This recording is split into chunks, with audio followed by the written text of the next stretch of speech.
뉴스 시작합니다. 저는 동정민입니다. 윤석열 전 대통령에 대한 특검의 첫 구형이 나왔습니다.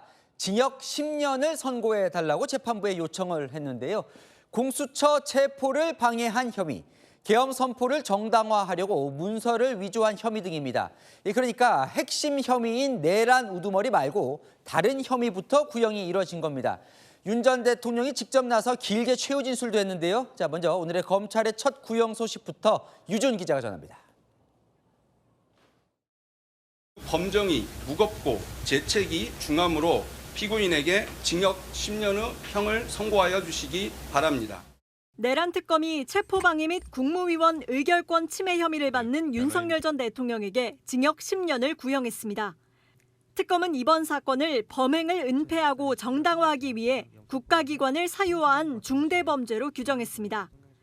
대한민국의 법 질서가 심각하게 훼손되고 피고인을 신임하여 대통령으로 선출하였던 국민들은 큰 상처를 입었습니다. 특검은 윤 전 대통령을 향해 반성은커녕 법기술을 내세워 형사처벌을 면하려고만 한다고도 비판했습니다. 윤 전 대통령의 혐의는 크게 5가지입니다. 특검은 공수처 체포 방해와 관련해 징역 5년, 국무위원 심의 의결권 침해 징역 3년, 비상계엄 선포문 사후 작성 혐의에 징역 2년을 선고해달라고 요청했습니다. 3특검 중 처음으로 윤 전 대통령에 대해 구형한 건데 1심 선고도 다음 달 16일 가장 먼저 나올 예정입니다. 내란 우두머리 혐의 재판은 1월 9일 결심, 2월 중 선고를 앞두고 있습니다.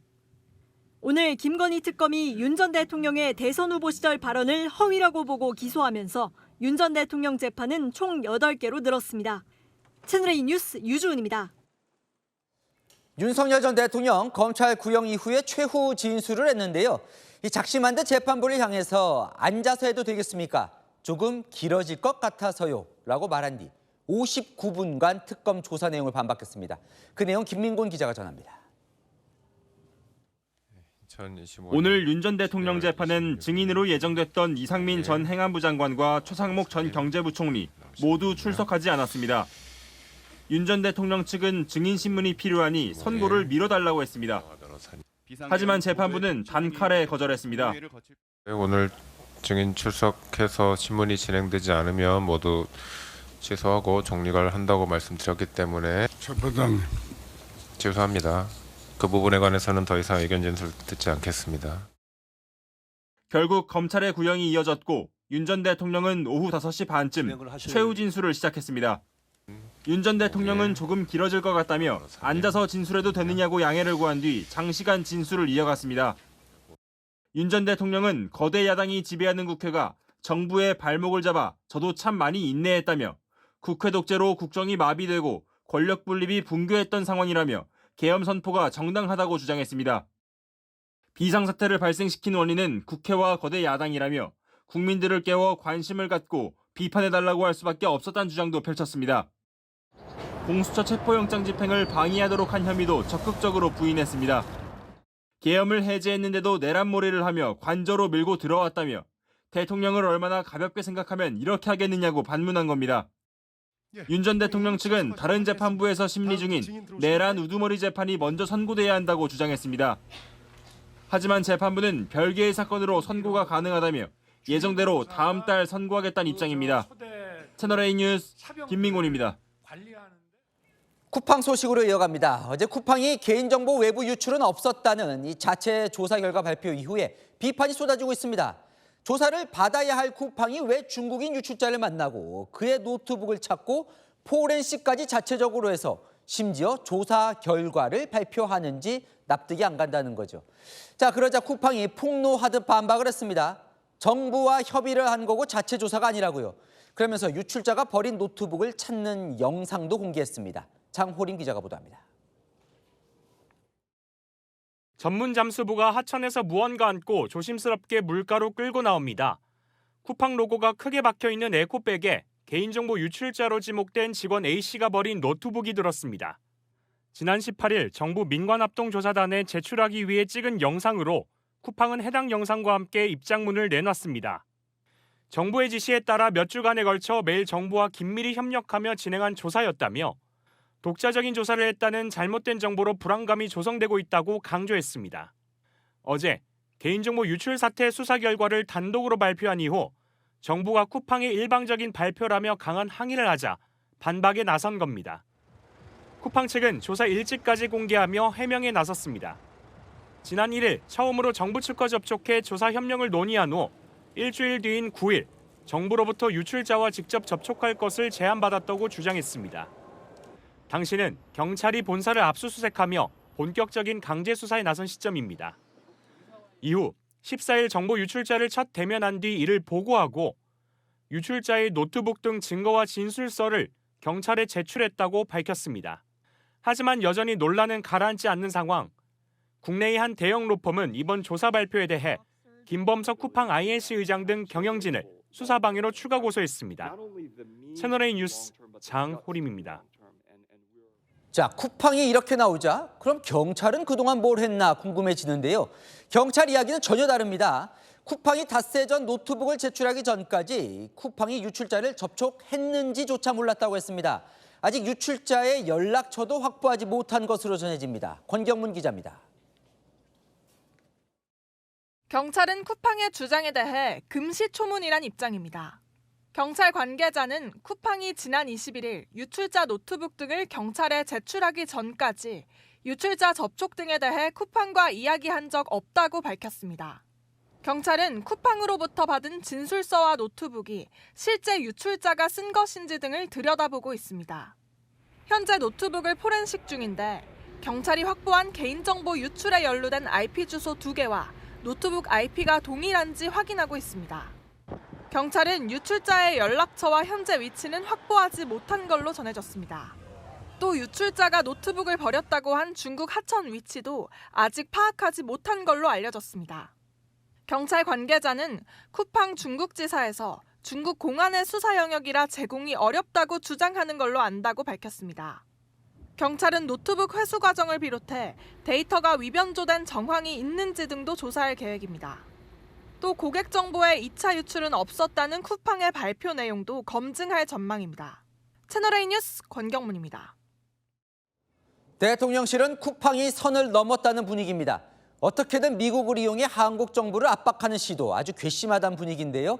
하지만 대놓고 직접 나설 경우 한미 간의 외교 문제로 비화되길 바라는 이 쿠팡의 의도에 말려들 수 있다며 차분하게 옥죄겠다는 전략입니다. 대신 여당이 나섰습니다. 박지한 기자입니다. 대통령실과 여당이 쿠팡에 대해 격앙된 가장 큰 이유는 책임 회피 수준을 넘어 미국 정부 뒤에 숨은 듯한 행태입니다. 정부 관계자는 쿠팡이 미국을 등에 업고 한국 정부를 압박해 사태를 모면하려는 시도가 가장 큰 문제라며 제일 괘씸한 부분이라고 분위기를 전했습니다. 최근 트럼프 정부 인사들이 한국 정부의 쿠팡 대응을 잇따라 지적했는데 쿠팡의 구명 로비 활동을 의심하고 있는 겁니다. 다만 차분하게 책임을 묻겠다는 기조라고 설명했습니다. 외교 문제로 키우고 싶어 하는 쿠팡의 의도에 말리지 않겠다는 겁니다. 대신 여당이 나서서 쿠팡을 맹폭했습니다. 미국에서 로비를 해가지고 대한민국을 공격하는 무기로 삼게 만드는 거라든지 이런 것이 한국 국민들의 감정선을 엄청나게 건드리고 대통령도 이 부분에 있어서 엄청난 그 분노가 일지 않았을까. 나는 미국 기업이다. 이런 식으로 빠져나가는 아주 안 좋은 사례를 만들 수 있다고 생각합니다. 굉장히 주권적인 차원에서 굉장히 단호하게 대응을 해야 될 거라고 생각합니다.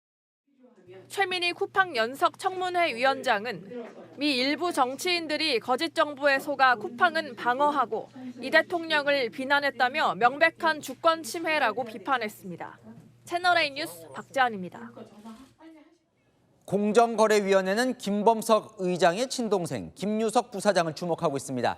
김 부사장의 경영 사실을 숨겨서 형인 김범석 의장이 총수 지정을 피한 것 아니냐. 원점부터 다시 살펴보겠다는 계획입니다. 배정현 기자입니다. 민주당이 김범석 쿠팡 의장의 출석을 압박하기 위해 친동생인 김유석 부사장 카드를 꺼내들었습니다. 본인의 친동생이 부사장으로 있기 때문에 그 친동생하고 가장 많은 소통을 하지 않을까 싶습니다. 김 부사장은 2014년부터 10년 넘게 쿠팡에 재직 중입니다. 현재는 쿠팡의 계열사인 배송캠프 시스템 구축 엔지니어링 관리를 총괄하고 있습니다. 미국 증권거래소에 공시된 자료를 보면 지난 2년간 매년 6억 원이 넘는 연봉을 받아왔습니다. 지난해에는 24억 원 상당의 쿠팡 INC 주식도 받았지만 그간 정부는 김 씨에 대해 경영에 직접 관여하지는 않았다고 판단했습니다. 이사회 참여나 투자 활동, 임원 선임 등 경영 참여 사실은 없는 것으로 소명을 받았습니다. 김범석 의장이 총수 지정에서 제외된 이유이기도 합니다. 현재 규정상 친족이 계열사에 재직하는 경우 쿠팡에 직접 경영을 관여하지 않는다면 예외 조건이 됩니다. 공정위 관계자는 총수 지정 검토 당시 김 부사장이 경영에 참여하지 않는다는 확인서를 직접 사인했다고 설명했습니다.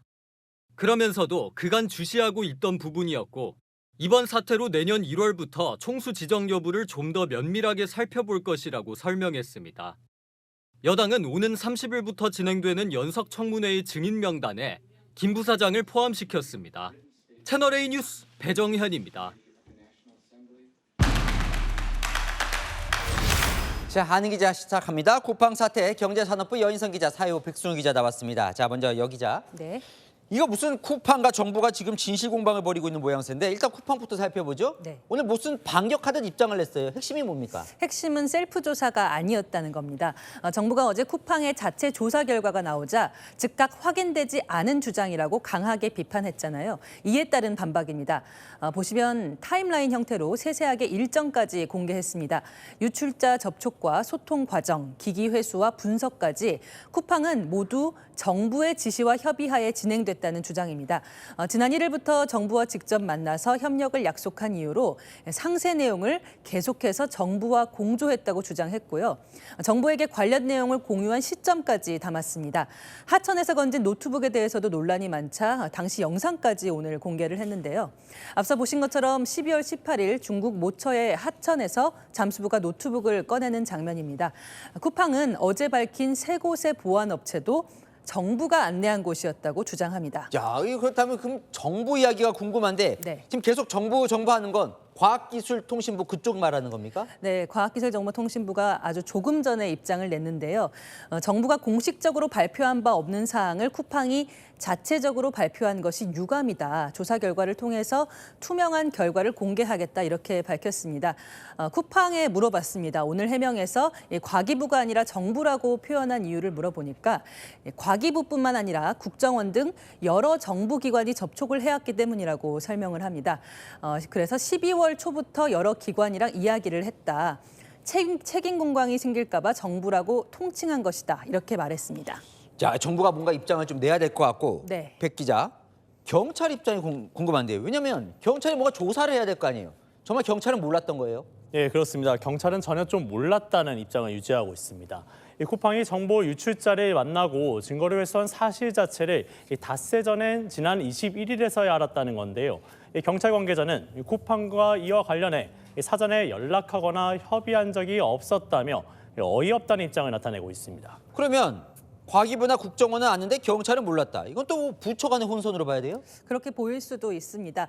기관 간 정보 공유에 한계는 있었던 것으로 보입니다. 그런데 쿠팡이 오늘 낸 자료에서 기밀 유지를 약속했었다 이렇게 인정하는 부분도 있거든요.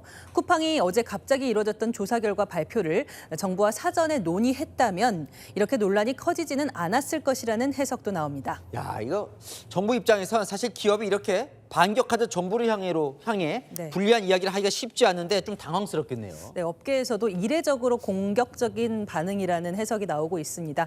정부와 국회가 전방위적으로 조여오면서 업무 중단 가능성까지 거론되고 있는 상황이잖아요. 쿠팡 측도 방어가 아닌 정면 대응을 택한 것으로 보입니다. 자, 그럼 진실이 뭘까를 좀 살펴보려면 경찰을 살펴봐야겠죠, 결국. 경찰이 뭔가 조사를 하고 있는 건데 쿠팡으로부터 노트북 제출받았어요, 그죠? 근데 지금 아직 조사 중인 거고 쿠팡 조사 결과는 믿을 수 없다 이런 거예요? 네, 그렇습니다. 결과적으로는 이제 아직까지는 신뢰할 수 없다라는 입장을 유지를 하고 있는데요. 경찰은 어제 공식 입장을 내고서 쿠팡 측 주장이 사실인지 철저하게 수사에 확인 중이라고 밝혔습니다. 지난 21일에 피의자가 작성했다는 진술서, 이 범행에 사용됐다는 노트북 등 증거물을 쿠팡 측으로부터 제출받았었습니다.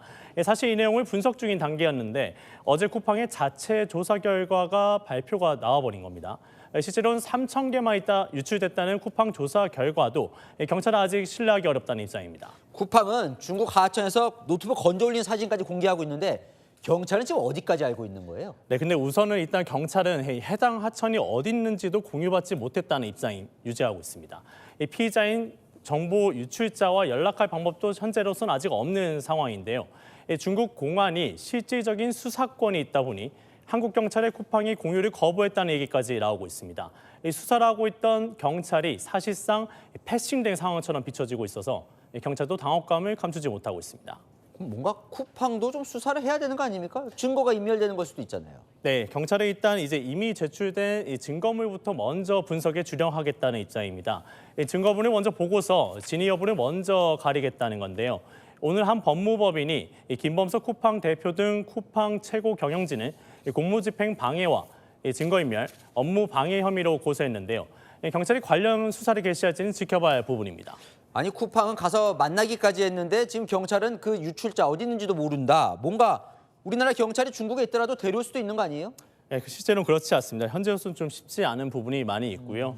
우선 우리나라 경찰이 중국 공안의 협조를 통해 정보 유출자인 피의자를 체포해야 하는데 저희 취재 결과 2단계부터 협조가 잘 이루어지지 않은 것으로 전해졌습니다.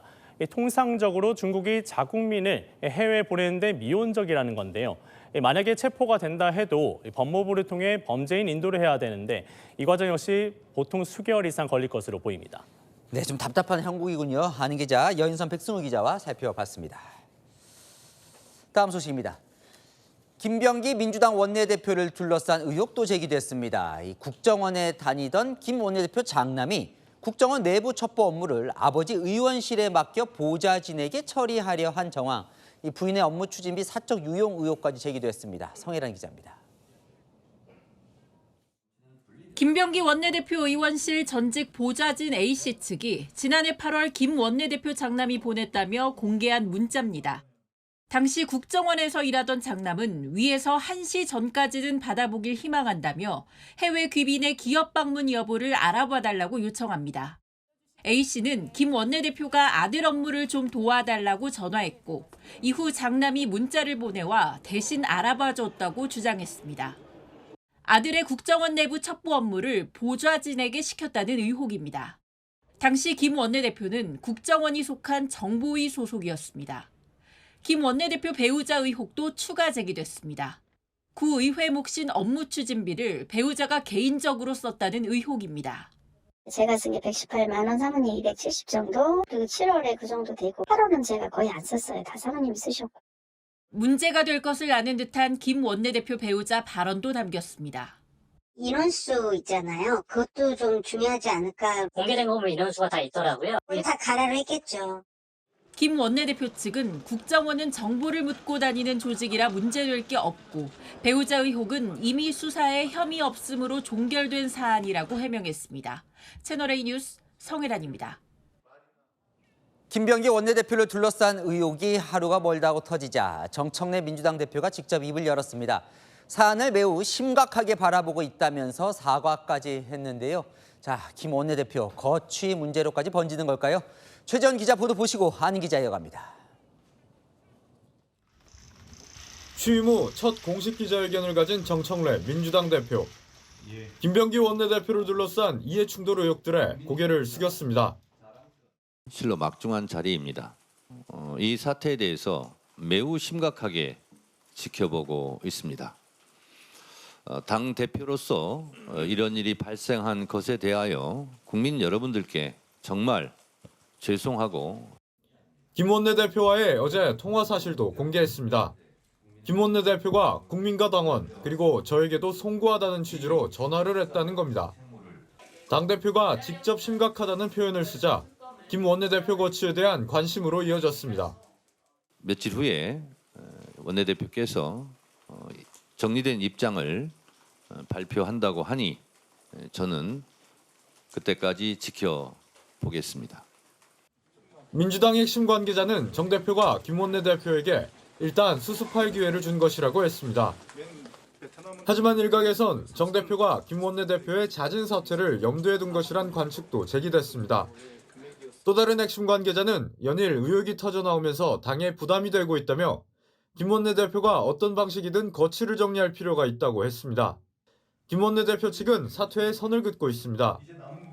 원내 지도부 관계자는 김 원내대표가 처리할 현안이 많다면서 사퇴는 하지 않을 것이라고 말했다고 전했습니다. 채널A 뉴스 최재원입니다. 네, 안 기자, 정치부 이준성 기자 나왔는데요. 지금 연일 이 김병기 원내대표 의혹 보도가 쏟아지는데 이게 다 지금 전직 보좌진들이 제보를 하고 있는 거예요? 네, 맞습니다. 김병기 원내대표의 전직 보좌진들이 의원실에서 일할 때 확보했던 문자와 녹취들을 계속 공개하고 있는 겁니다. 한때 동지관계였던 김 대표와 보좌진들 사이가 돌이킬 수 없는 강을 건넌 겁니다. 야, 이거 참 보기 드문 경우인데요. 뭐가 어떻게 된 겁니까? 네, 1년간 이어진 구원, 오랜 원한입니다. 지난해 12월 계엄 직후에 김 대표가 보좌진 6명을 동시에 면직 처분, 즉 해고를 합니다. 의원실 보좌진 의원이 보통 9명이니 대부분을 갈아치운 건데요. 굉장히 이례적이라 당시 기자들 사이에서도 회자됐습니다. 김 원내대표는 여의도 맞돌이라는 보좌진들끼리 단체 채팅방을 보게 됐다고 말하는데요. 자신과 가족에 대해 비방과 욕설을 하고 내란을 희화화해서 도저히 같이 일할 수 없었다고 말합니다. 반면 보좌진들은 김 원내대표에게 가족 심부름 같은 사적 지시를 계속 받아왔고 그만해달라고 요구하자 해고를 당했다고 주장합니다. 자, 그게 이제 1년 전 이야기예요. 어쩌다 이렇게 사이가 이렇게까지 온 거예요? 네, 지난 6월로 가보겠습니다. 김 원내대표의 아들 관련 의혹 보도가 나옵니다. 공교롭게도 민주당 원내대표 선거 직전이었는데요. 김 원내대표 측은 그때부터 앙심을 품은 전직 보좌진의 제보다 이렇게 의심했습니다. 그래서 당선 뒤 보좌진에게 향후에도 음해하면 법적 조치하겠다는 내용 증명을 보냈습니다. 그걸 받은 보좌진 A씨는 우리의 취업을 방해하지 말라, 각자 길을 가자는 답을 보냈다고 합니다. 각자 길을 가자고 보냈는데 오히려 더 갈등이 깊어집니다. 이후에도. 네, 지난 9월 김 원내대표의 아들과 부인을 둘러싼 의혹 보도가 추가로 제기됩니다. 그 보도 직후에 김 원내대표가 박대준 쿠팡 당시 대표와 오찬 회동을 했는데 당시 쿠팡에 재취업해 있던 전직 보좌진 B씨가 얼마 안가 일자리를 잃게 됩니다. 이 B씨가 누구냐? 이 사진 기억하실 겁니다. 지난달 서영교 의원과 쿠팡 임원이 식사를 한다고 김 원내대표가 보고를 받는 장면인데요. 여기에 등장하는 그 쿠팡 임원입니다. 김 원내대표는 쿠팡의 인사 조치와 전혀 관련 없다고 해명했지만 전직 보좌진들은 김 원내대표가 의원실에서도 자르더니 자신들의 앞길까지 막고 있다. 이런 의심을 하게 된 겁니다. 야, 이러면서 이제 의혹이 터져 나오는 건데 뭐 의원과 보좌진 간의 진실 공방 양상이지만 사실 본질은 이건 아니에요. 그죠? 네, 맞습니다. 사실 본질은 김 원내대표의 이해 충돌과 갑질 의혹이겠죠. 대한항공 관련 상임위에 있으면서 지난해 대한항공 호텔의 숙박권을 제공받고 재작년엔 가족의 공항 의전을 요청했다는 의혹, 지역구에 있는 병원에서 가족 진료 특혜를 받았다는 의혹이 사실이라면 이해 충돌 소지가 있습니다. 또 의정활동과 무관한 가족 관련 사적 업무를 국민 세금으로 월급을 받는 보좌진에게 시켰다면 갑질로 볼 수 있겠죠. 김 원내대표 이해 충돌 의혹과 관련해 일부는 부적절했다며 잘못을 시인한 반면 갑질에 관련해선 서로 신뢰 속에 오갔던 말과 부탁이 갑질로 둔갑했다고 반박했습니다. 자, 뭐 야당은 지금 사퇴하라고 난리인데 어떻게 되는 겁니까? 네, 아직까지 김 원내대표 측은 거취까지 생각하는 건 아닙니다. 하지만 정청래 대표 오늘 의미심장한 말을 남겼는데요. 심각하게 보고 있고 김 원내대표의 답을 지켜보겠다고 했습니다. 보좌진들이 추가 폭로를 어디까지 이어갈 거냐, 김 원내대표가 수습해낼 거냐, 요 며칠이 분수령이 될 전망입니다. 잘 들었습니다. 안희 기자, 이준성 기자와 살펴봤습니다. 네, 통일교가 국회의원 지원 조직을 만들어 정치권에 접촉해온 걸로 알려졌죠. 저희가 확보한 통일교 내부 문건에 이 단체를 통해 정치인 네트워크를 강화한다는 내용이 담긴 걸로 확인됐습니다. 경찰은 이 조직을 이끌었던 전 회장을 다시 소환해 조사하고 있습니다. 임종민 기자가 단독 보도합니다. 통일교 세계본부가 2018년 각 지역에 발송한 공문입니다. 피스로드 2018 행사의 목적으로 IAPP를 통한 각 나라 국회의원들의 세계평화 네트워크 구축을 명시했습니다. 현직 의원이나 정부 관료를 초청할 것을 강력히 권장한다며 의회나 관공서 건물을 개최 장소로 정하라고도 했습니다. 당시 IAPP 회장은 로비 키맨으로 지목된 송광석 전 천주평화연합 회장. 통일교 차원에서 송 전 회장을 정치인 접촉 창구로 활용했다는 의혹에 대해 통일교는 수사 중인 사안이라 입장을 밝힐 수 없다고 했고 경찰에 추가 출석한 송 전 회장은 묵묵부답했습니다.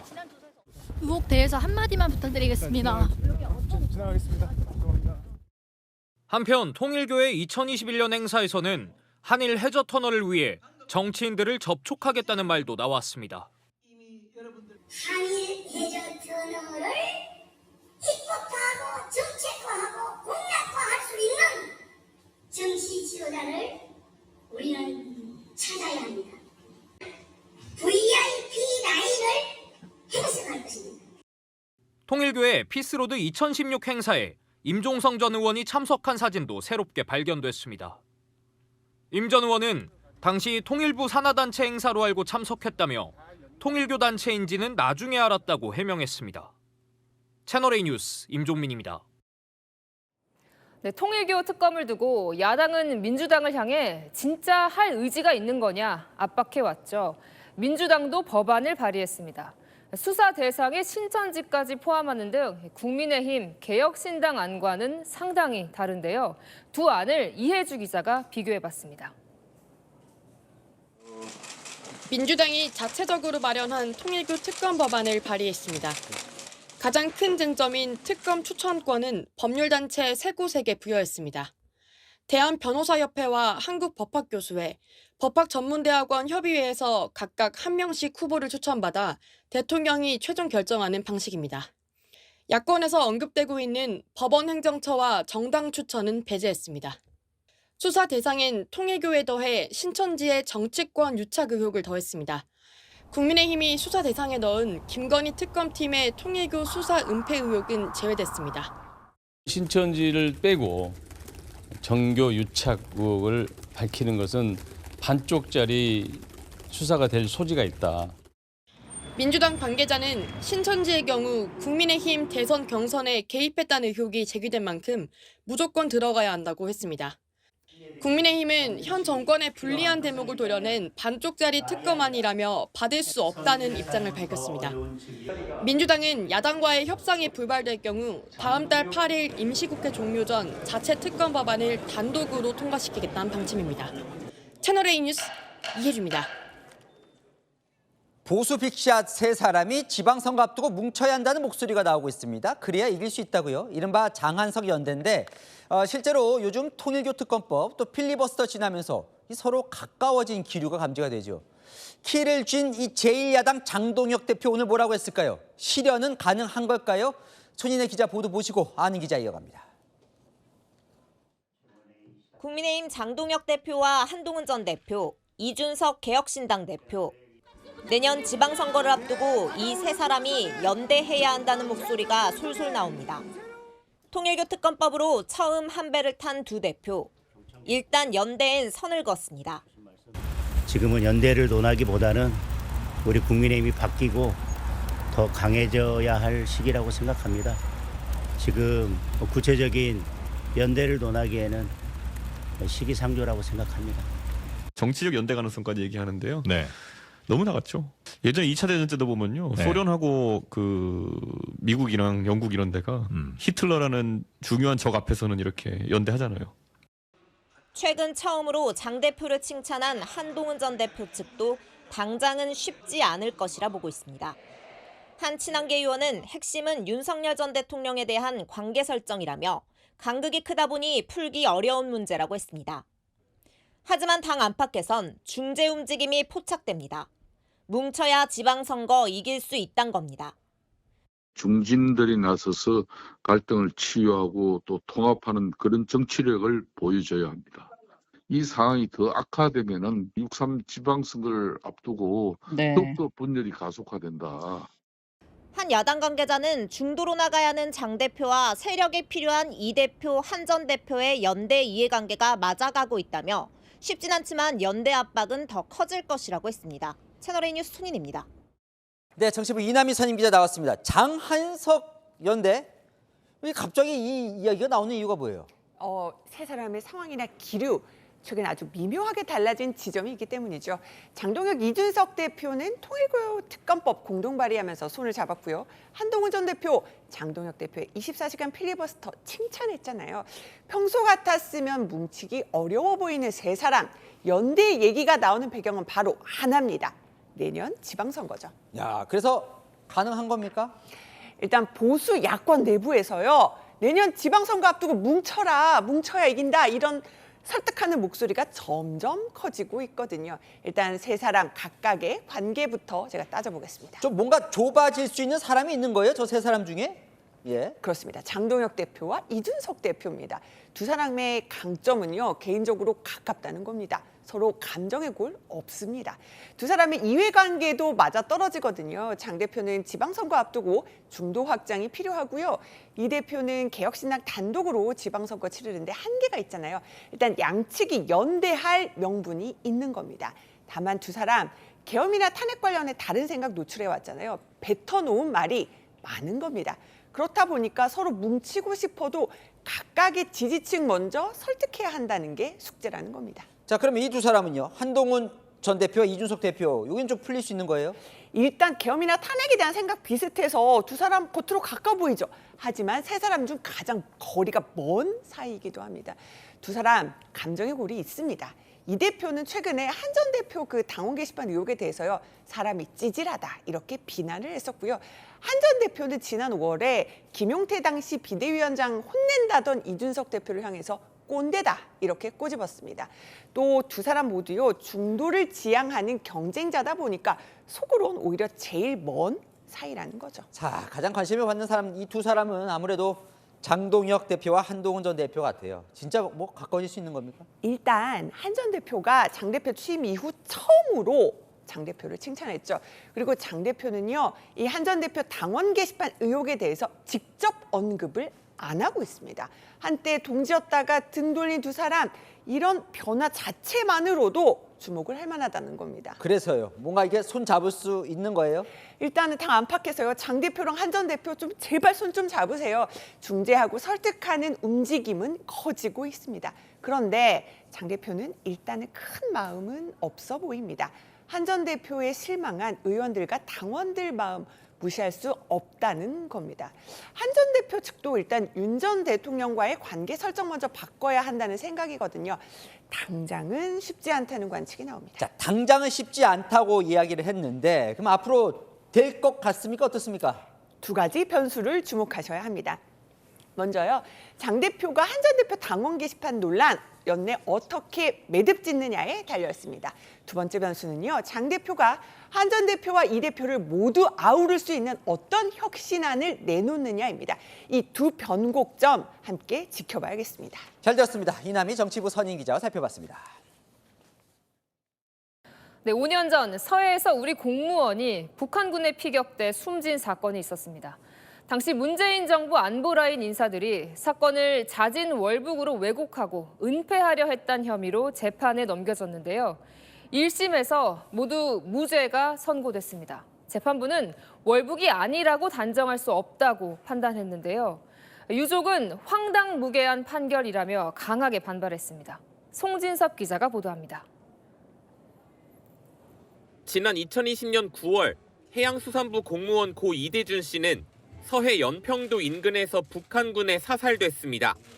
서훈 당시 청와대 국가안보실장과 박지원 전 국가정보원장 등 안보라인 고위직 5명은 이대준 씨를 월북자로 규정하고 사건을 축소 은폐했다는 혐의로 기소돼 재판을 받아왔습니다.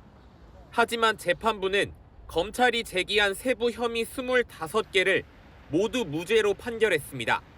재판부는 고 이대준 씨 피격 사실을 의도적으로 은폐했다는 근거가 부족했다고 판단했습니다.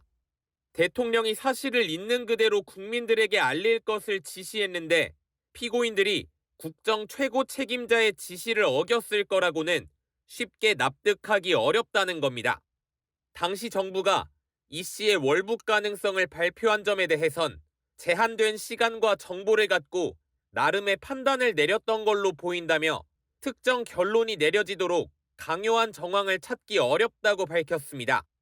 월북이 아니라고 단정할 수 없고 정부가 의도적으로 사건을 왜곡했다고 보기도 어렵다는 겁니다.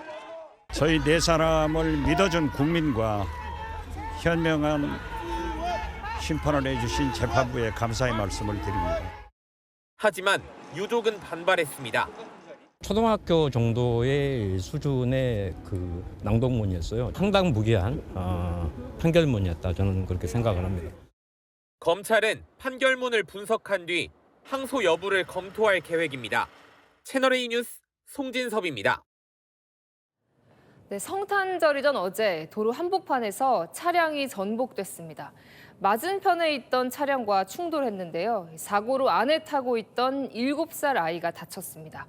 오세정 기자입니다. 교차로에 들어선 회색 SUV가 빠른 속도로 우회전합니다. SUV가 속도를 이기지 못하더니 한쪽 바퀴가 공중에 뜬 뒤 중심을 잃고 그대로 넘어집니다. SUV는 뒤집어진 채 미끄러지다 중앙분리대를 넘어 맞은편에 있던 차량과 부딪히고 나서야 멈춰섭니다. 이후 SUV에서 하얀 연기가 계속 뿜어져 나옵니다. 서울 광진구의 한 사거리에서 10대 남성이 몰던 SUV가 전복된 건 어제 저녁 8시 30분쯤. 맞은편 차량에는 40대 남성과 7세 남자아이가 타고 있었는데 사고 충격으로 두 사람 모두 가벼운 찰과상을 입었습니다. 이 중 아이는 병원으로 이송됐습니다. 차는 거의 뒤에랑 앞에는 아예 뒤집어져서 앞에 다 찌그러져 있어가지고 즐거운 날에 저렇게 상황이 안 좋게 돼서 솔직히 조금 많이 걱정도 되고. 경찰 조사 결과 SUV 운전자는 무면허는 아니었고 음주나 약물 투약 정황도 발견되지 않았습니다. 경찰은 운전 미숙으로 사고가 발생한 걸로 보고 있습니다. 또 12대 중과실에 해당하지 않아 공소권이 없어 입건하지 않았습니다. 채널A 뉴스 오세정입니다. 네, 고속도로 터널 안에서 대형 화물차가 앞서가던 화물차를 들이받았습니다. 화물칸에 실려있던 생수병들이 쏟아지면서 일대는 아수라장이 됐는데요. 통행이 3시간가량 전면 통제되면서 혼잡을 빚었습니다. 홍진우 기자가 보도합니다. 차량들이 빠른 속도로 달리는 고속도로 터널. 대형 탱크로리 차량이 비상등을 켠 채 속도를 줄이더니 멈춥니다. 뒤에 오던 차량들은 탱크로리 차량을 피해 차선을 옮깁니다. 그런데 대형 윙바디 화물차가 속도를 줄이지 않고 그대로 들이받습니다. 차량들이 크게 부서지고 윙바디 화물칸에서 물건이 쏟아집니다. 뒤따라오던 또 다른 화물차는 간발의 차이로 사고를 면합니다. 순천 완주 고속도로에서 사고가 난 건 오전 9시 20분쯤. 인명피해는 없었지만 화물차에 실려있던 생수통 3,000여 개가 쏟아지면서 일대 도로가 봉쇄됐습니다. 생수통을 정리하고 화물차들을 견인하는 작업이 길어지면서 터널은 3시간가량 전면 통제됐습니다. 도로에 갇힌 차량들은 반대편 방향으로 빠져나가기도 했습니다. 탱크로리 차량은 주행 도중 엔진에 이상이 생겨 멈춘 것으로 파악됐는데 경찰은 화물차 운전자가 멈춰선 탱크로리 차량을 발견하지 못해 사고가 난 것으로 보고 있습니다. 이렇게 뭉쳐있는데 후에 가던 윙바디 29톤 차량이 이제 추돌해가지고 사고가 났습니다. 그 가능성이 거의 높죠. 최근 3년간 고속도로에서 발생한 졸음, 주시태만 사고는 2,800건이 넘고 342명이 숨졌습니다. 채널A 뉴스 홍진우입니다. 남양유업 창업주의 외손녀로 알려진 황하나 씨가 또다시 마약 혐의로 구속 기로에 놓였습니다. 수사를 피해 해외로 도피한 지 2년 만입니다. 신선미 기자입니다. 황하나 씨가 두꺼운 패딩 점퍼 차림으로 호송차에서 내립니다. 모자와 마스크로 얼굴을 가렸습니다. 쏟아지는 질문엔 입을 닫았습니다. 혐의 인정하십니까? 태국과 캄보디아에서도 마약 투약하셨습니까? 수사 피하려고 도피했나요? 황 씨는 지난 2023년 7월 지인 2명에게 필로폰을 투약한 혐의를 받습니다. 수사 선상에 오르자 같은 해 12월 태국으로 도주했고 경찰 수사로 여권이 무효화된 뒤에도 캄보디아로 미립국해 도피 생활을 하다 그제 국내에 들어왔습니다. 경찰은 황 씨가 지인에게 마약을 투약한 경위와 마약 취득 경로 등을 파악할 방침입니다. 황 씨가 해외에 머무르는 동안 위법 행위를 저질렀는지도 살펴볼 계획입니다. 체포 직후 황 씨에 대한 마약 간이 검사에선 음성으로 나왔는데 경찰은 모발을 채취해 국립과학수사연구원에 정밀 감정을 의뢰했습니다. 황 씨는 남양유업 창업주의 외손녀라는 배경과 가수 겸 배우 박유천 씨의 전 연인으로 주목을 받았습니다. 하지만 필로폰을 투약한 혐의로 2019년 집행유예를 선고받고 이후에도 마약을 투약해 1년 8개월 실형을 살았습니다. 출소 후엔 중독 환자를 돕고 싶다는 의지를 밝히기도 했지만 또다시 마약 혐의 피의자 신세가 됐습니다. 채널A 뉴스 신선미입니다. 네, 오늘 정말 몸서리 칠 만큼 추웠습니다. 올겨울 들어 가장 강력한 한파가 찾아왔는데요. 칼바람까지 더해지면서 체감 온도는 영하 20도까지 떨어졌습니다. 내일도 이렇게 춥다는데 현장에 나가 있는 취재기자 연결해 지금 상황 알아보겠습니다. 네, 이현윤 기자, 많이 추워 보입니다. 네, 사방이 뻥 뚫린 이곳 광화문 광장은 지금 귀가 시리고 얼굴이 얼얼할 정도로 춥습니다. 매서운 북극 칼바람 때문인데 기온은 어제 퇴근 시간보다 1도 낮은 영하 8도로 이 1도 차이가 꽤 크게 느껴집니다. 얼어붙을 것 같아요. 너무 추워요. 너무 추워. 귀까지 얼어붙을 것 같아가지고 그냥 다 덮었어요. 날씨가 너무 춥고 요즘 또 감기가 유행이라서 피부에 또 안 좋을까봐 마스크까지 썼습니다. 강한 바람은 추위를 부채질합니다. 광화문 일대에 초속 3m의 바람이 불면서 체감 온도는 영하 13도입니다. 밤사이 기온은 더 뚝뚝 떨어져 내일 아침 서울은 영하 11도, 강원 철원과 충북 제천은 영하 15도까지 곤두박질 칩니다. 몸서리 쳐지는 칼바람도 다행히 내일 아침까지입니다. 북쪽에서 내려온 한기가 점차 물러나며 낮부터는 기온이 오릅니다. 서울은 영상 3도까지 올라가는데 바람이 약해 체감온도 역시 차이가 없습니다. 우리나라에 영향을 주었던 찬 대륙고기압이 약화되고 바람 방향이 서풍 계열로 바뀌면서 토요일 낮부터는 기온이 오르겠고 일요일에는 기온이 더 오르겠습니다. 그래도 내일까지는 동파 등 한파 피해에 철저히 대비하셔야 합니다. 지금까지 서울 광화문 광장에서 전해드렸습니다. 네, 강원 지역은 기온이 영하 20도 밑으로 떨어지는 곳도 있었습니다. 향로봉의 체감 기온은 무려 영하 35.9도. 이게 얼마나 추운지 가늠이 잘 안 되는데 바닷물도 폭포도 강도 얼어붙었습니다. 강경모 기자입니다. 해안도로 난간에 고드름이 한가득입니다. 아이들이 신기한 듯 연신 만져봅니다. 방파제 곳곳도 하얀 얼음꽃이 폈습니다. 바닷물이 닿는 곳마다 그대로 얼어붙은 겁니다. 절벽을 타고 떨어지던 인공폭포도 거대한 빙벽이 됐습니다. 오늘 오전 강원 화천 광덕산은 영하 22.7도까지 떨어졌고 인제 향로봉도 영하 21.3도를 기록했습니다. 바람이 강하게 불면서 체감온도는 더 떨어졌습니다. 향로봉은 무려 영하 35.9도까지 내려갔습니다. 탄다라 이거잖아요. 앞으로가 이제 겨울이지 뭐. 추위가 되레 반가운 곳도 있습니다. 산중턱 덕장엔 명태를 넣는 덕거리 작업이 한창입니다. 찬바람을 맞으며 얼고녹기를 반복하면 황금빛 황태로 거듭납니다. 얼어붙은 강가에서 빙어 낚시객은 손이 빨개져도 연신 입질을 기다립니다. 대설특보가 내려진 울릉도는 설국으로 변했습니다. 무릎까지 쌓인 눈을 치워보지만 좀처럼 끝이 안 보입니다. 갑자기 폭설이 많이 내렸는데 한 30에서 40cm 온 것 같습니다. 장사하는 것보다 겨울에 눈 치우는 게 너무너무 힘듭니다. 제주에선 한라산 등반로가 전면 통제됐고 주요 산간도로도 통행이 금지됐습니다. 채널A 뉴스 강경모입니다. 이렇게 살을 애는 듯한 추위 속에 밖에서 일하는 사람들은 온몸으로 한파를 버티고 있습니다. 전통시장 상인들은 손난로에 의지한 채 채소가 얼진 않을까 담요를 덮어놨는데요. 배달기사들도 여러 겹을 껴입고 중무장했지만 칼바람을 뚫고 달리는 게 쉽지 않습니다. 이서영 기자가 이들을 만나봤습니다.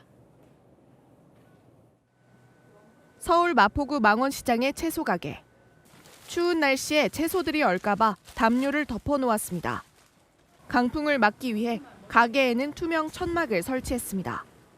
야채는 많이 얼어요. 이런 거는 너무 추위에 너무 약하니까. 그래서 비닐이 다 이렇게 한 번씩 씌우고 그다음에 또 담요 다 덮고. 꽁꽁 언 손을 잠시라도 녹이기 위해 난로를 켜둔 곳도 곳곳에 보입니다. 마감까지 계속 강으로 틀어놓고 응대할 때 빼고는 하루 종일 붙어 있는 것 같아요. 냉장고보다 야외가 더 추운 탓에 해동하려는 고기를 오히려 냉장고에 보관해 놓습니다. 냉장고 온도보다 밖의 온도가 이제 더 낮다 보니까 이제 고기를 앞에 꺼내놓지 않고 냉장고 안에서 이제 해동을 하고 있고요. 시장에서 판매 중인 식혜들이 모두 얼었는데요.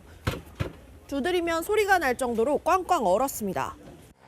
칼바람을 뚫고 음식을 배달하는 배달 기사들도 오늘은 중무장했습니다. 눈 빼고 얼굴을 꽁꽁 감싼 기사들.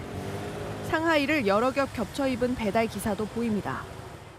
오늘 바지는 4겹 입고 위에도 지금 한 4-5겹 껴입었는데도 날씨가 지금 너무 추워가지고 좀 배달하기 좀 힘든 것 같아요.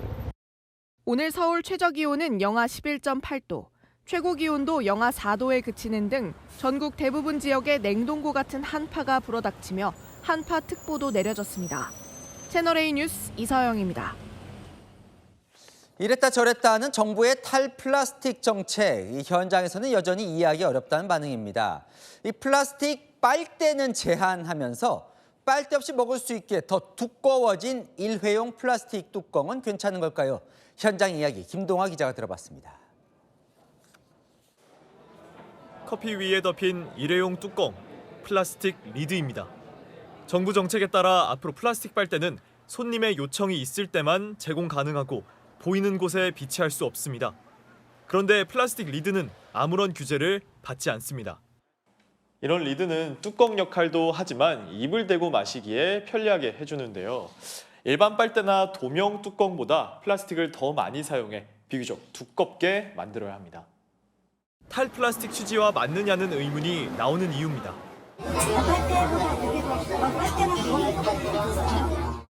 둘 다 사용하는 경우도 많다고 합니다. 이거 사용하신 다음에 선생님께서 필요하셔서 달라고 하시면 빨대 이렇게 뽑아가지고 플라스틱 리드는 재활용도 쉽지 않습니다.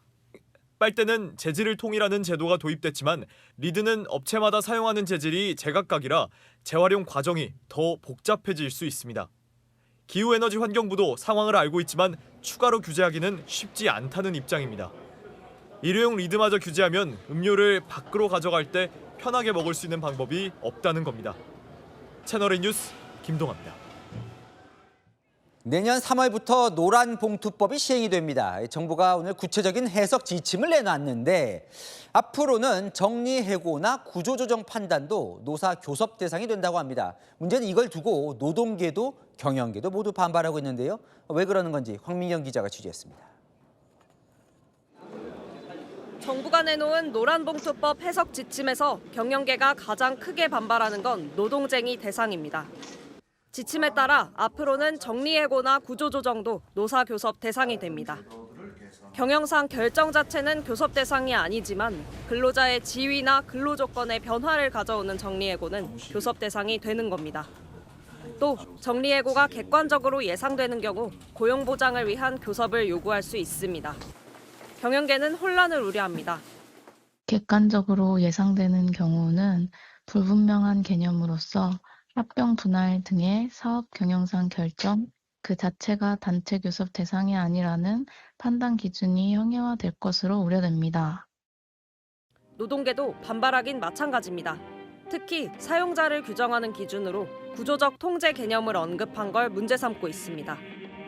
한국노총은 원청이 하청에 대해 상당한 수준의 지휘, 감독을 할 때만 사용자성을 인정하겠다는 의미로 해석될 여지가 크다고 우려했습니다. 민노총도 파견근로관계 판단 요소보다 더 엄격한 것을 요구한다고 비판했습니다. 채널A 뉴스 광민경입니다.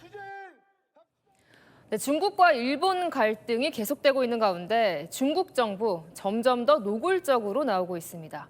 일본 여행 자제령을 연장하고 여행사에는 일본행 비자 신청 건수를 60% 수준까지 줄이라고 지시했다는데요. 정다은 기자가 보도합니다. 연말연시 중국 공항이 여행객들로 북적입니다. 중국발 서울행 항공권 예약 건수가 전년 대비 3.3배 증가한 반면 일본을 찾는 중국인은 줄었습니다. 不会去日本。中国那么多地方好玩都没玩，现在有空就现在玩。长白山1000多吧。 중일 갈등 사태 이후 중국이 자국민 일본 여행 자제령을 내린 가운데 이를 더 강화하는 조치를 지시한 것으로 전해졌습니다. 중국 당국은 일본의 치안 악화 등의 이유로 이달까지 내려졌던 여행 자제령을 내년 3월까지 연장하기로 한 것으로 알려졌습니다. 또 자국민의 일본행 비자 신청 건수를 기존의 60% 수준까지 줄이도록 여행업계에 지시한 것으로 전해졌습니다. 현재 중국인은 일본 입국 시 관광 비자가 필요한데 이 건수 자체를 줄이겠다는 겁니다. 이미 다음 달 취소된 일본행 항공편만 2,195편, 취소율은 40%가 넘습니다. 교도통신은 단체 여행객뿐 아니라 전체의 80에서 90%를 차지하는 개인 여행객도 줄이려는 의도가 있다며 일본 관광업에 타격을 주려는 목적으로 보인다고 우려를 나타냈습니다. 채널A 뉴스 정다은입니다. 네, 대만의 지하철에서 40대 남성이 우산을 들고 난동을 부렸습니다. 얼마 전 무차별 흉기 난동 사건이 있었던 터라 공포에 질린 승객들이 혼비백산하며 대피하는 소동이 벌어졌습니다. 김용성 기자가 보도합니다. 열차 안에 있던 승객들이 전력 질주하며 대피합니다. 급한 마음에 서로 부딪히고 바닥에 넘어지기도 합니다. 열차 문이 열리자 승객들이 서로 먼저 나가려 하며 몰려들고 외부로 이어지는 계단도 탈출하려는 사람들로 가득 찼습니다. 현지 시각 어제 저녁 대만 수도 타이베이 지하철에서 갑자기 승객들이 대피하는 소동이 빚어졌습니다. 열차에 있던 한 40대 남성이 다른 승객과 부딪힌 후 우산으로 벽을 치고 고함을 지르자 승객들이 놀라 달아난 겁니다. 이 과정에서 70대 여성 한 명이 대피하던 중 넘어져 병원으로 옮겨진 것으로 알려졌습니다. 열차 안에는 일부 승객들이 두고 간 소지품이 그대로 남아있어 당시 상황이 얼마나 긴박했는지를 보여줍니다. 난동을 피운 남성은 흉기나 위험 물품은 소지하지 않은 것으로 전해졌습니다. 현지 언론은 지난주 대만 타이베이 중심가에서 발생한 흉기 난동 사건 이후 시민들의 불안감이 높아지고 있다고 전했습니다. 한 남성이 도로 한가운데 무언가를 설치합니다. 자세히 보니 폭죽입니다. 그런데 잠시 후 오토바이 한 대가 근처를 지나가다 폭죽이 터지고 도로는 연기로 뒤덮였습니다. 현지 시각 그제 필리핀 마닐라에서 발생한 사고입니다. 현지 경찰이 정확한 범행 동기를 조사 중인 가운데 폭죽을 설치한 남성에게 우리 돈 12만 원 상당의 벌금 부과 가능성이 제기됩니다. 채널A 뉴스 김용성입니다. 네, 중국의 한 아파트인데요. 4층 난간에 매달린 아이, 금방이라도 떨어질 듯 위태롭습니다. 지켜보던 청년들이 주저없이 벽을 타고 올라가 아이를 구했습니다. 배영진 기자가 보도합니다. 아파트 4층 유리창 창틀에 아이가 끼인 채 공중에 매달려 있습니다. 이때 한 남성이 아이를 구하려 맨몸으로 벽을 오릅니다. 밑에는 아이가 떨어질까 또 다른 남성 2명이 이불을 들고 만일의 사태에 대비합니다. 남성이 아이에게 다가가 다시 창틀 안으로 밀어넣자 사람들이 환호성을 지릅니다. 현지 시각 그제 중국 광저우에서 남성 3명이 추락 위기에 놓인 아이를 구했습니다. 벽을 오른 남성은 누구나 해야 하는 일이라고 생각했다고 말한 것으로 전해졌습니다. 둥기를 든 사람들이 괴성을 지르며 쇼핑몰 안으로 들어갑니다. 이들은 크리스마스 장식물을 잇따라 부수며 난동을 부립니다. 크리스마스 이브 인도 차티스가르주의 한 쇼핑몰에서 기독교에 반대하는 일부 과격 힌두교 단체가 크리스마스 장식물을 파손하는 등 난동을 부렸습니다.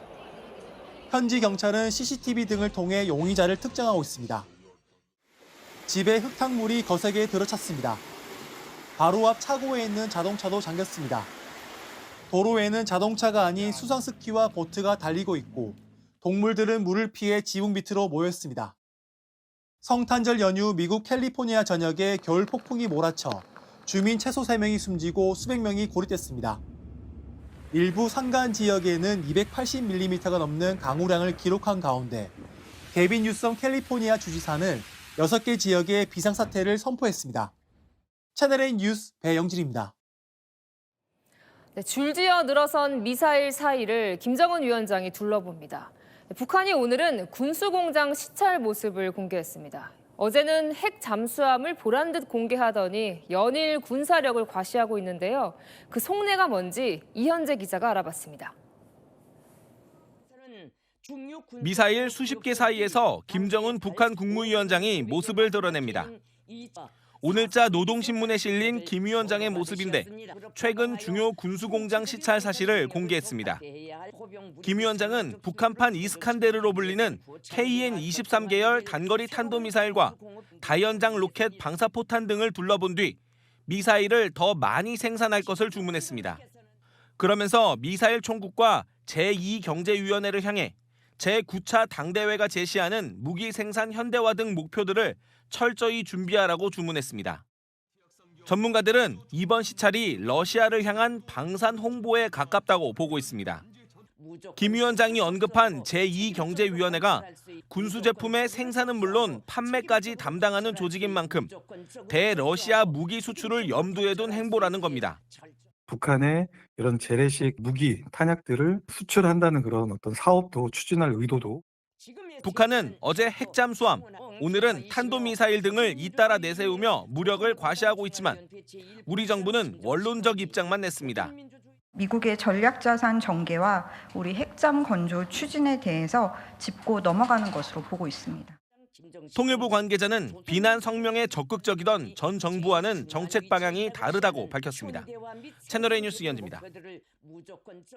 오늘 올겨울 들어 가장 추운 하루였습니다. 오늘만큼은 아니지만 내일 아침도 무척 춥습니다.